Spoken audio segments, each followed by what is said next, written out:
Solve for x, 7 squared equals x squared minus 3 squared. We got ourselves a problem that looks very similar to Pythagorean Theorem.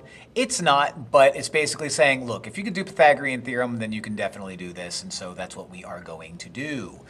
So first thing that you do is you see that all of these numbers are squared, so square them. That becomes 49, and you become 9.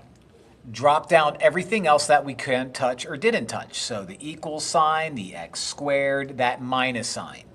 Now in order to get x squared all by itself, I have to remove that minus 9 by doing the opposite. Add 9 to both sides. 49 plus 9 is 58.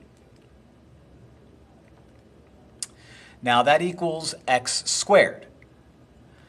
Now, when you need to solve for x and it's being covered by a squared, you square root both sides. Now normally, when you square root both sides to solve, you attach this symbol right here. That's positive or negative.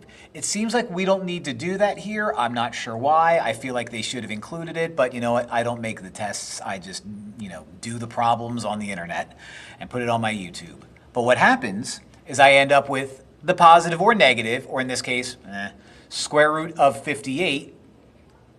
We don't need to go any further. We don't need to throw that into our calculator or try to break that down anymore. We're just going to answer D. So again, I would argue that the true answer is positive or negative square root of 58, but they didn't make us do that here, and I guess that's okay, even though I don't like it.